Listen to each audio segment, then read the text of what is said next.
right, welcome everybody to the Olympus Wealth Strategies podcast. I'm your host, John Sidery, and the point of this podcast is to provide some great education to our listeners and clients and potential clients. And very lucky today to have a great guest on here, Brendan. He's with Ares Wealth Management Solutions. And Brendan, why don't you go ahead and introduce yourself? Sure. Well, thanks for having me on, John. Maybe a little bit of background on the personal side. I originally grew up in the cornfields outside of Chicago, so I'm a Midwesterner by birth, and spent time in New York and London, and now I've been in the Denver and Boulder area for the last 5 years. I'm a Coloradan now and enjoy the great outdoors. Got two kids that are at a fun age. I coach soccer, try and be as home as much as possible for that, and have some good adventures with them. And then on the work side, just for background, I travel a lot. I've got a global role, so you'll find me on the road kind of all over the world, and really focus in on portfolio construction, asset allocation, and thinking about how our private markets fit into portfolios. But maybe a fun fact is I actually started off my career as a financial advisor, and did that for the first couple years, and so really have a massive appreciation for what you do. Well, yeah, we have a lot of similarities, right? We're both in the Midwest. We both we're both in the finance space, and certainly started our careers in the same space. Brendan, obviously he's a pretty humble guy, but just some quick additional professional background on him. He's been with Ares for several years, but prior to that, he was with some other large global firms as well, through the likes of Goldman Sachs and Partners. And then he's like he's mentioned, he's had some stops that have taken him all over the world, and he's leading Ares in their research and their marketing for different solutions. So Brendan, maybe kind of tell us, everybody's wanting to know, we've seen days where the market has swung, up 9 or 10%, down 5%. It's been a very day by day volatile year.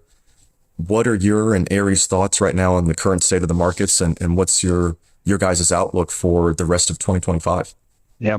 Well, maybe I'll just start with, coming into the year where we were at, and then there's a big transition on April 2nd with a lot of the tariff announcements. So coming into the year and in the first quarter, things were looking pretty strong overall across most of the private market asset classes, and I'd say just the economy in general. As I think about, for instance, the sort of loans that we were making to businesses, we had businesses that there were hardly any businesses under stress. Businesses, their earnings growth was strong. They're generally hiring people, and so things were looking good, and it was pretty smooth sailing overall. We knew these April 2nd tariff announcements were coming. And so in preparation, we did a lot of work just with our portfolio companies, understanding, how much exposure they might have to tariffs, to global trade. In particular, how much of the products, how much of their supply chain was tied to that, both in, products that they might export, but then also as well thinking about inputs to the things that they're making, and luckily overall those levels, that sort of impact has been quite low. We focus much more on services business overall, but there was no doubt that the announcements around the tariffs on April 2nd were stronger and probably a bit beyond what we had initially expected, what most people did, and so you did see a massive amount of volatility, particularly come into the public markets post April 2nd. Now, I think one of the things, if you just think about the credit markets, and if we take, for example, publicly traded bank loan or the leverage loan market, about 70% of that market was trading at a premium, meaning people were paying more than 100 cents on the dollar for those publicly traded bonds heading into the first part of the year. By a couple days after April 2nd, almost none of them were trading at a premium. And so what you saw is, I think we were a bit in that greed part of the cycle in the public markets, and so you saw a lot of assets that were really written up through the last part of last year and into the first quarter. And then with a lot more uncertainty, with a lot more volatility, you saw a lot of those premiums and that greed come off, and things start to shift to the fear cycle in the market. And I think one of the things, as we kind of think about the private markets, they didn't react a ton. A big part of the reason is we didn't make those same write-ups that the public market did, right? We didn't start saying that our loans that we made were worth 107 cents on the dollar, and we kept them, right around that 95 to 100 cents on the dollar. So because we didn't write them way up, then we didn't have to write them down. And so you actually saw, really smooth performance overall. You didn't see that volatility in the private markets. Just as I kind of think about each of the private markets, private equity, we were certainly expecting much more transaction volume this year, and I'd say that's certainly been thrown into question how much transaction volume we're going to have with the amount of uncertainty. But what that does help on the private equity side is secondaries. So I can tell you the weekend, I kind of call it the 4 to 5 days after April 2nd, after the tariff announcements, and we probably had at least a dozen large institutional LPs just asking for pricing on their portfolios, right? When you're a provider of liquidity in the secondaries market, times of volatility can be your friend, and you can get some nice discounts. So I think that's the area of the private equity market that could be interesting, certainly with more volatility. On the private credit and the lending side, we've seen spreads widen, but just a little bit, maybe 25 to 50 basis points extra that we're getting paid. We can probably demand a little bit more in terms of, favorable protections for us as the lender. And so that's been helpful. But probably the largest change is we've seen a couple of, really large deals, multi-billion dollar deals, multi-billion dollar loans that were originally slated for the public markets. The public traded bank loan market, for instance, actually come off the public market, come over to the private market just because of the certainty of execution there. The ability for us to turn them around more quickly. I think with banks and volatility, there's always some risk or fear that they might have hung deals that are hard for them to then turn around and sell into the public markets. So we saw a couple of those really large deals that were in progress come over to the private market. So that's been an interesting change in private credit. And then within the real assets, so private real estate and private infrastructure, I wouldn't say that we've seen massive changes yet. Real estate had really been on, a 9 to 12 month rebound after a couple of really tough years following interest rates coming up so quickly in early 2022. And so far, we've not seen that thrown off track, but I think certainly the market will be watching. It'll be interesting to see if transaction volumes in the real estate space come off at all. But so far, I think kind of on the same path and trajectory that we were there. Then infrastructure, again, those are longer term, big projects. We've, the impact of the last 3 or 4 weeks, we've not seen that directly in the infrastructure market yet. I think we continue to watch for that, but that market's got much longer term, 10-year plus tailwinds just in terms of the sort of demand for more electricity or moving more data around the country. And so the volatility really hasn't thrown off that much longer term sort of a cycle. Well, Brendan, you mentioned something in regards to private equity and kind of the market outlook.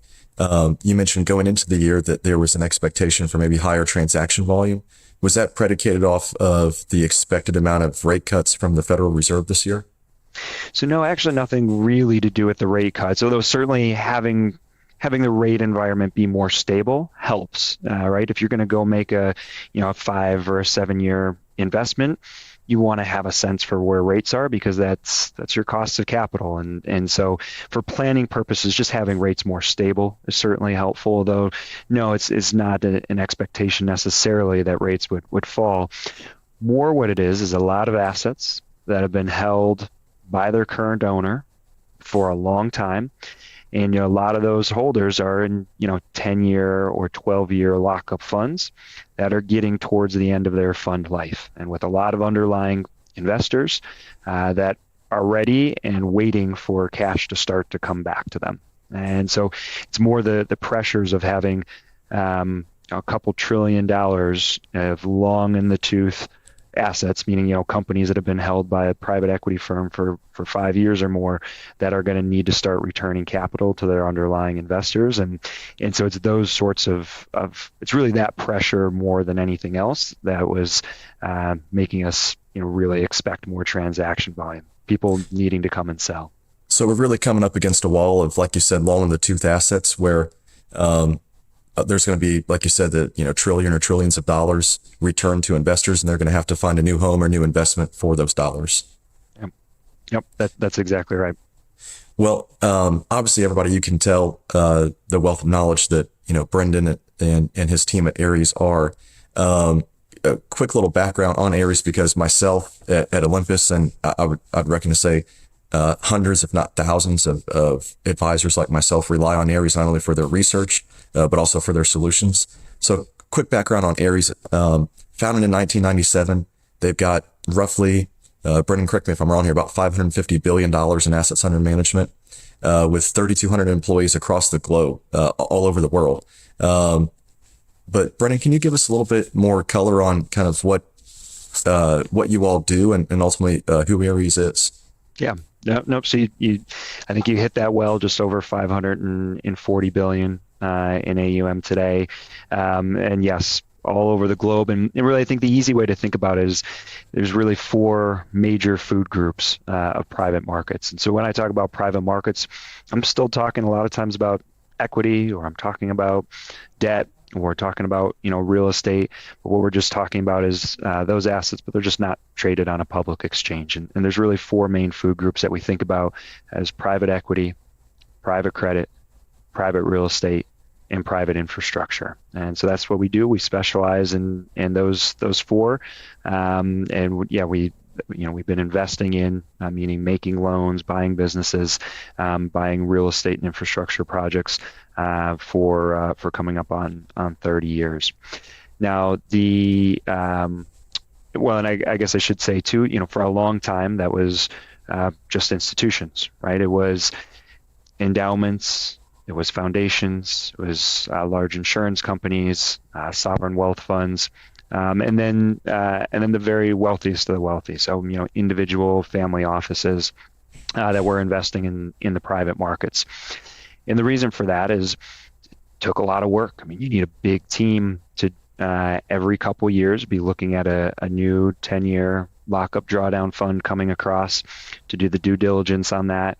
It takes a big team to think about, okay, how much, if we want to put $10 million in the ground, how much do we need to commit? Is it 12 million, 15 million? Because that fund's not necessarily going to pull everything you thought it was. And so you might need to overcommit. And then how much, it's not like you turn over that 12 million or that 10 million.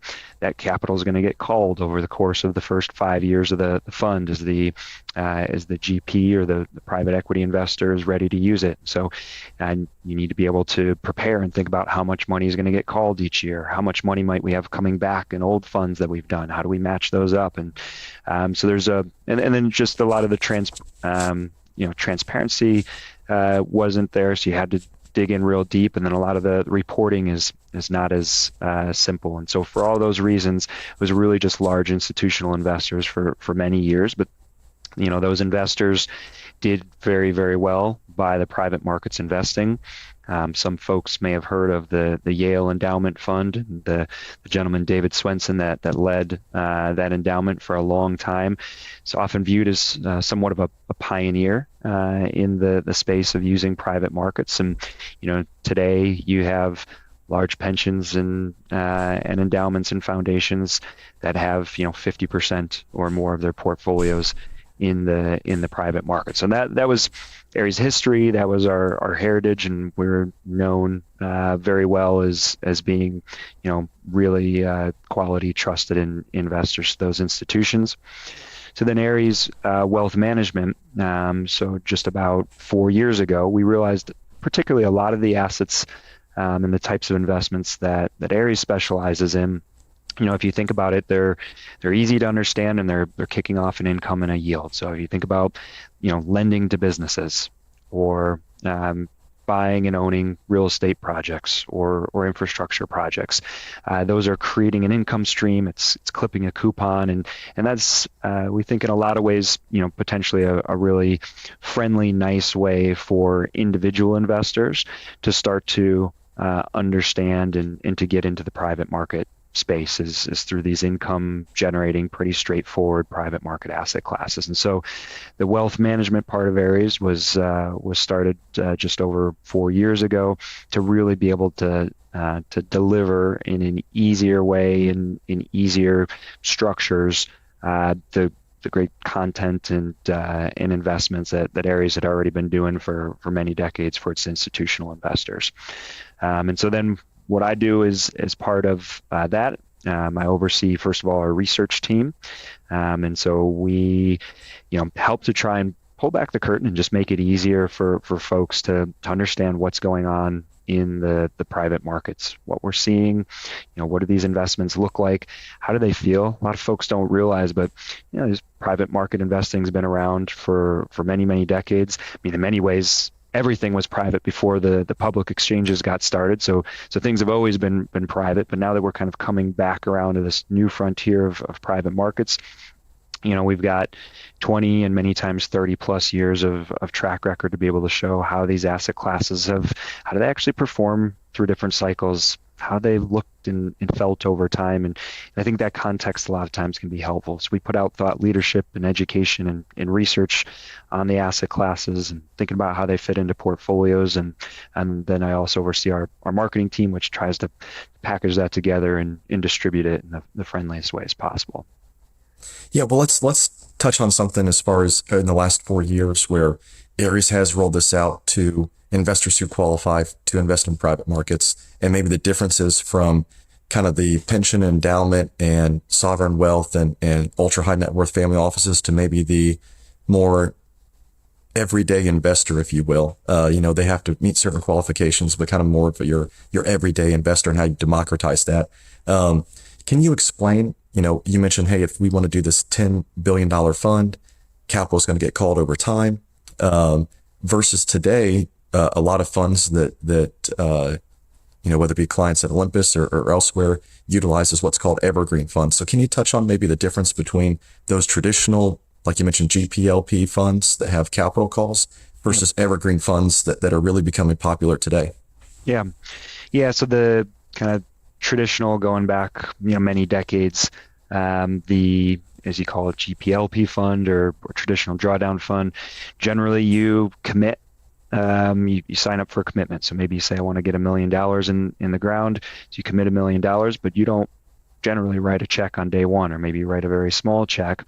But you've locked yourself into a 10-year fund. And many times you can have a couple years of worth of extension. So let's just say in reality, a 12-year lockup fund.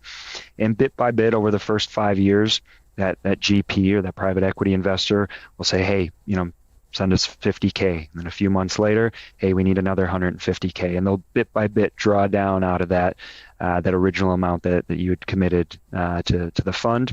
And then in years 5, 6, 7, 8 through the end of the fund, as the companies are being sold or as the loans are being paid back, then that GP starts sending back the investors checks. And again, it might be $50K or $100K at a time as they start selling down or liquidating out of the portfolio. And so you have that cycle over the course of 12 years. And so kind of the traditional way that investors would do it is they'd kind of create a ladder, almost like an old school bond ladder, where you make one or two or a few commitments each year to funds, and you do that year after year. So you're getting invested in different years.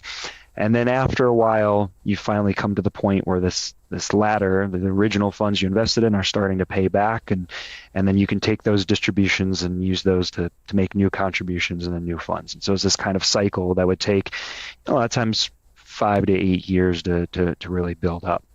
So that was the kind of older traditional way to do it. And yeah, a lot of times the minimums, sometimes through a financial advisor, you could get into one of those for a minimum of, maybe 500,000, maybe sometimes 250,000, but many times a million or more minimum, and in particular for the good funds. Today, what's become more prevalent, there's a few different names. They call them perpetual funds. In the industry, the kind of more common name is evergreen funds, but they're closer to a mutual fund-like structure. You decide how much you want to put in. If you want to put in a million, you can do that, and you write the check, and you've got a million in the ground and invested in the fund, just like with a mutual fund or ETF. And it's in there, and it's working, and it's compounding, and till the day that you take it out and decide that you're done. You can rebalance, you can sell out bits. Generally, there's the most common sort of setup and structure is monthly subscriptions. You can get in once a month, quarterly redemptions. So, a lot of times there might be a year or 2 year soft lock, where if you get out within a year or two, you might have a little bit of a penalty. Really, the idea is that these are still long-term investments, but they have the flexibility where if you want to rebalance, or if there's a life event, you have the ability to ask for redemptions back. And so there's that certain amount of liquidity with them. The reporting is much simpler, so it fits with the rest of your portfolio. You get normal sort of returns reporting, just like with a mutual fund or an ETF, versus in those the traditional style drawdown funds, you have what are called internal rates of return, which are measured differently. Sometimes can be hard to understand how that relates back to the rest of the portfolio and how your dollars are compounding. So this move much more towards these evergreen, perpetual, more mutual fund-like structures have really it's really been a movement over the last, say, a little bit over five years. There's certainly been funds around going back 15 years, just a couple, and we saw a bunch come out in 2015. So, kind of 10 years a track record there, and now it's become much more prevalent over the last 5 years, and certainly, a lot of times lower minimums as well on the evergreens, and then also they tend to be more friendly for taxes. So the classic drawdown private equity, private credit funds, those were partnership structures, which meant you had to file what's called a K-1 on your taxes. You file your taxes late. You don't file in April. You ask for an extension. You start getting the actual data on how your partnership, your private equity fund did in August, and then you've got to file your taxes late in a kind of a narrow window before the middle of October. And certainly more expensive way to file taxes as well. You don't have that with the new evergreen funds. Generally, those are more the 1099, again, like a mutual fund or ETF. So kind of a lot there, but there have been some big shifts, and I can tell you now I have access to everything at Ares, and the majority of the investments I make are in the evergreen funds, and even a lot of smaller and even sometimes mid-sized institutions are beginning to move more towards that evergreen structure as just being a friendlier one, an easier one to use. And from an allocator's perspective, it's easy to set a target, what percent of your portfolio or a dollar amount you want to be at, to get yourself there and to hold yourself there as long as you want to keep that allocation. So a little bit friendlier structure that's really been developed now. And from an advisory or even end investor standpoint, right? The idea of after 5, 7, 10 years, having to go out and find another, whether it be private credit, private equity, private real estate fund, to try to deploy that new capital that we talked about. Investors are starting to get back from the old drawdown fund structure. Just the benefit of being able to keep the investment in there until, the investor or advisor says, hey, whether a life event happens or, hey, we need to make a rebalance here, but just be able to keep that in perpetually, I think is a big win to the end client. Yeah. No, for sure, that's the case, and I think easier to understand. I've certainly seen a number of situations where, an investor, maybe signed up to one of those classic drawdown funds, maybe didn't look at a statement for a year or two, and then picks up a statement in year two and sees they're negative, or it looks like they're negative. So why am I negative on this? And well, the answer is, it's a little bit complicated the way those drawdown structures work.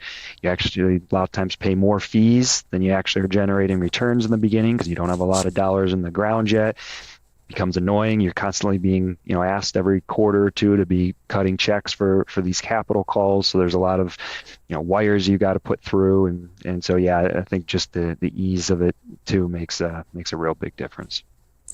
Well, Brendan, let's shift a little bit and kind of go back to what you mentioned, the different areas of private markets, right? And Ares specializes in all of them, private credit, private equity, private real estate, infrastructure. Can you just give us maybe a high level flavor on each one of those and what those mean and how they're different Yeah. from one another? Yeah.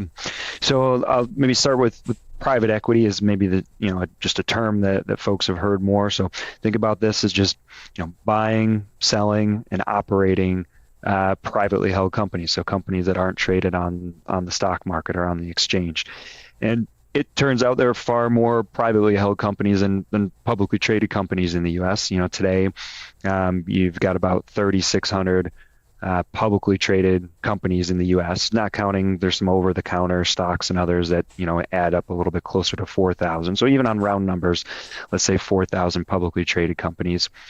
Well, in the U.S., depending upon how you cut the data, just large privately held companies, you've got about 18,500 large privately traded companies.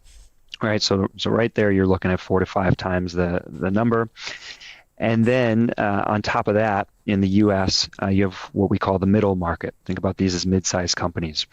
There are 200,000 mid-sized companies in the U.S., so beyond those large companies, and 99% of those are privately held. Those 200,000 mid-sized companies in the U.S., they are 1/3 of U.S. GDP. They represent 1/3 of U.S. employment, so a really important portion of the U.S. economy. In our opinion, in a lot of ways, it's sort of the beating heart and soul of the U.S. economy. Those 200,000 mid-sized companies, and yet, if you're just using ETFs or mutual funds, you're really not getting access to all but a tiny sliver of that beating heart and soul. And so, private equity is you call it a GP, but a private equity investor, general partner that goes out, looks for a business that a lot of times it's a good business. Maybe they're operating in a particular portion of the country, maybe Pacific Northwest. They've got a great product, and people up in Washington, Oregon, Idaho know them well. But there's an opportunity to expand that product or that service across a larger swath of the U.S. And so that would be hard for that smaller company to do, but a private equity firm can come in. They can help provide more resources in terms of sometimes professional management. Sometimes it might be a family running it, and so they can help bring in, maybe a chief financial officer or a chief marketing officer that can really help them on their way. They can bring in more capital, so invest more in the business and help them expand their product lines, expand that geographic territory, and generally take a long-term approach as to how can we really grow this business over the next 5 to 7 years. Help them along that way, and then eventually, hopefully, sell the company for 2, 3, 4, or more times what they bought it for. I'll use maybe a large example that just name brand that folks will recognize is a much larger company. This isn't one of those mid-sized companies, but actually, kind of famous case study is Dell Computers. So I think it was right around 2011, Michael Dell, who founded Dell. Obviously, he started off as a private company, listed it on the exchange and in the stock exchanges in the 1990s. But Michael Dell got to a point where he realized, hey, we've got Dell Computers, which everyone knows for making hardware, the physical computers. We've got this up and coming software business and this up and coming consulting and services business, and that's where things are going, right? This computers hardware business is becoming commoditized. It's hard to compete with makers out of Taiwan, China, and other places. We need to actually move towards this software and services. But that was kind of the cash cow of the business, and the shareholders, Wall Street, revolted. They didn't want to they didn't want to cut off their cash cow and make that shift. They knew it might hurt their dividends for a while. They knew that would take a long time to make that shift in the company. So Michael Dell wasn't able to do it as a public company with Wall Street analysts breathing down his neck every quarter. So he actually had to work with a private equity firm to take Dell, buy it, take it off the exchange, and put those sorts of changes in place, move it more towards the software, move it more towards the consulting side of the business. And they did that over the course of 10 years, right? Because they didn't have that constant quarterly analysts calls, they didn't have the same kind of pressures, then they were able to take that much longer time frame approach. And over the course of 10 years, they were able to make that shift, to tremendously increase the value of the business. And it was just last year they sold Dell and then took it public again for a bit over 10 times what they had originally bought it for. So it's just, there are a couple different models like that, but really it's taking a business, seeing an opportunity to expand, to put in some long-term growth efforts. And so as you think about private equity as an investor, it's partly getting access to a big swath of the economy that you can't access through the stock market. And then part of it's just the return premium. So if you look back over the course of the last 30 years, private equity has performed, it's given you an extra 3 to 5 percentage points of return per year versus the public equity markets. And in fact, we've got all this data on our website Access Aries, and happy to share it with folks. But yeah, if you take that 3 to 5 percentage points per year, year after year, and compound it, it makes a real difference. So for instance, over those 30 years, 100,000 invested in either U.S. small caps or U.S. Large caps would have grown to 1.1, 1.3 million, just in that range. It's really nice compounding. That same 100,000 investment in 1993 into private equity, buyout private equity, would have compounded to almost $7 million. So just incredible compounding effect from going in, owning these businesses, but it's still equity. You think about it like equity in the portfolio. And so generally you think about pairing private equity and public equity together. Private credit, the most well-known type of private credit. There are a few different types. You can lend for real estate and infrastructure projects. You can lend to consumers, but the type that's most well-known is direct lending, which is just lending money to businesses, most often private businesses. Very often those 200,000 mid-sized businesses that we talked about in the U.S. And generally you're doing that, and you're looking for a yield premium. So over time, so going back over the last 20 years, you've generally picked up between 2 and 4 percentage points of extra yield in return per year versus the public markets. And so generally investors use private credit. You can use it, again, long term, you've had roughly public equity like returns in private credit. So you can fund that or have that be a part of your equity portfolio if you just want to have more of your return coming from coupons and a little bit potentially less risk. But a lot of times investors will use that in the debt or the fixed income portion of the portfolio to increase yields and in returns a bit. And then real estate and infrastructure, most often used by investors for the diversification. So those, again, asset classes that have had nice return and tend to kick off a yield. So again, it's nice for investors who like to clip some coupon. But one of the real benefits of the infrastructure and real estate asset classes is that over time they've moved in a different way than those public markets, and so they really can potentially help to diversify a portfolio, which of course the goal in diversifying portfolios is make sure you don't have all your eggs in one basket, and you have some assets going up and doing well when others are doing poorly, and so you smooth out that ride. So the idea behind diversification is trying to get to the same endpoint, if not a higher endpoint, but you do that with less of a roller coaster ride. So a little bit of a long answer, but there's actually a kind of a lot behind the scenes in terms of why these asset classes have traditionally been used by investors.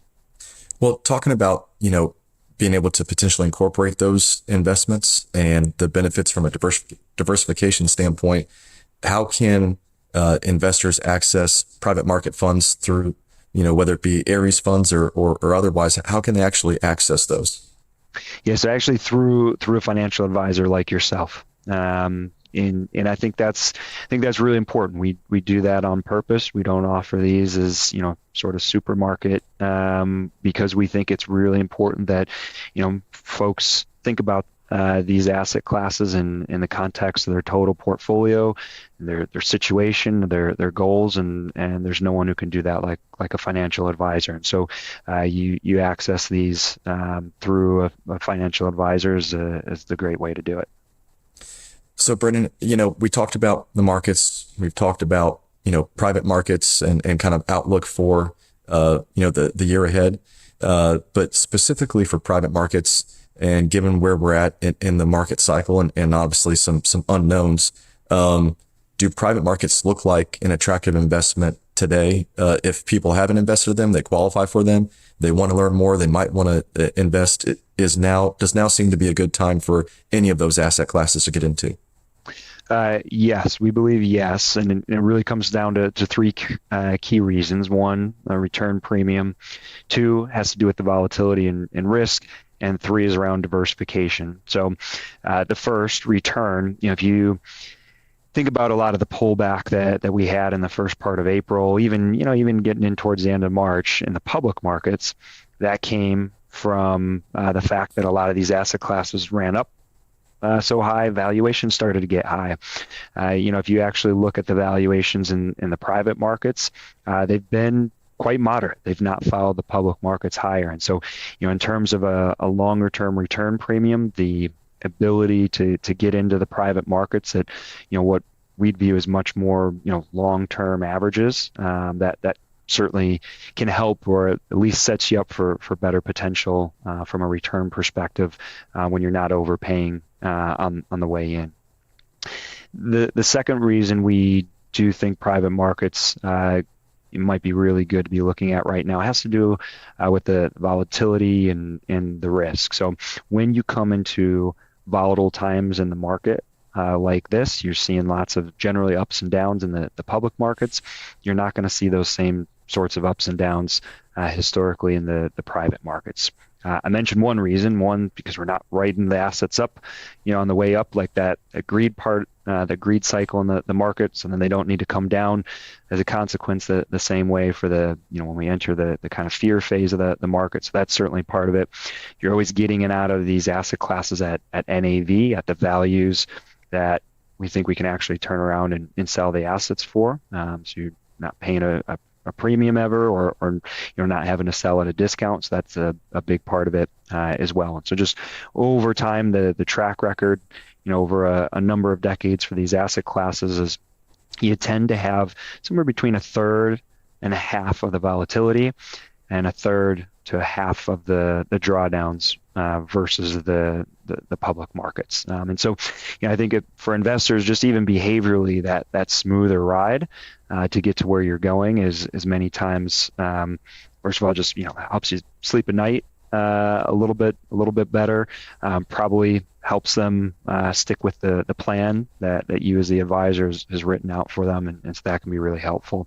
And then that third potential reason to invest now that I mentioned is diversification, right? So again, I think when you go through periods of more uncertainty, having less concentration, having more diversification in the portfolios, especially if you think about the public markets, a lot of those are going to be tied or hit more by what's going on with the tariff regime. So it's starting to build in some diversification in the portfolio, I think, can be a really helpful time to do that, specifically with some of the unknowns and some of the volatility that we're feeling right now. Well, Brendan, I think one thing that's really important to highlight for just a couple minutes is the level of due diligence and third-party oversight that goes into these various private market funds. Can you touch on a little bit of maybe some oversight that's done, whether it be from an audit standpoint or just an overall how these funds have a lot more eyes on them than just individuals like yourself at Ares? Yeah.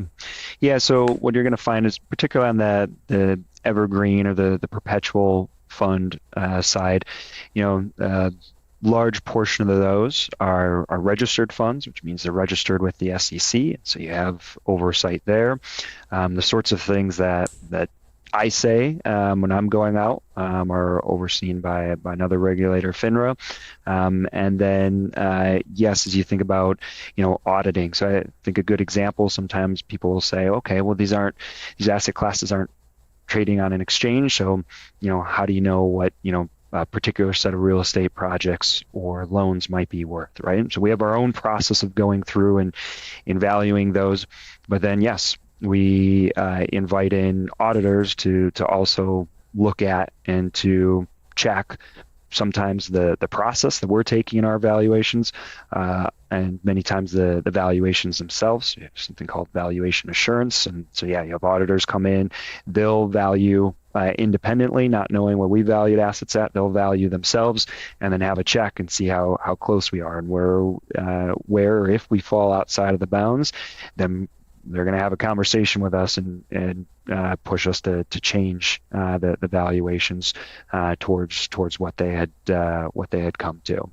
On the real estate side is another one. We don't value our own real estate in these registered funds. We have an outside party that goes in and does that. And sometimes we'll disagree, but it doesn't matter if we don't like it. By having that outside party, it gives that impartiality. So those are just some of the checks that we have in terms of how we're marking the assets and how we're running them. Well, Brendan, this has been extremely informative. Anything you want to leave our audience with today? Listen, I think maybe if I try to think about like a thought or two to wrap up with, one, I think where folks that are listening might have done some private markets before. Maybe it was a one-off deal or two. Maybe it was one of those 10-year lockup drawdown funds. And I think one of the big things we try and talk about is moving away from that deal mentality and moving more towards an allocation mentality. So just like you would with the rest of your portfolio, thinking about working with your advisor to figure out, what is an appropriate allocation for my goals, for my portfolio, and then work to hit that allocation, whether it's 5%, 15%, or 50%. We do talk about, a lot of investors, something upwards of 50% in private markets may be appropriate, but coming to that level through the financial planning process, and figuring out what allocation you want to these private market asset classes, and then working yourself there and getting that allocation there, we feel is going to be much more fruitful over time than just reaching out and doing some of these individual deals.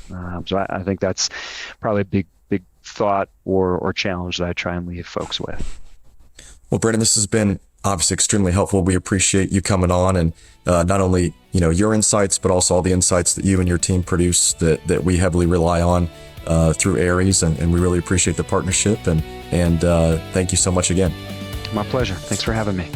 All opinions expressed on the podcast by the host and guests are solely their own opinions and do not reflect the opinion of Olympus Wealth Strategies or Uptick Partners, a registered investment advisor. This podcast is for educational purposes only and is not legal advice and should not be relied upon as a basis for any decisions. The investments discussed on this podcast may not be suitable for all investors and involve risks that should be carefully considered. Listeners are encouraged to consult with a qualified financial advisor before making any investment decisions. Certain investments may require specific investor qualifications, which not all individuals may meet. Any funds or companies discussed are not a recommendation or endorsement. Guests in the podcast might be actual clients, but are not compensated to be on the show, and their experiences are not representative of all relationships, which might differ substantially.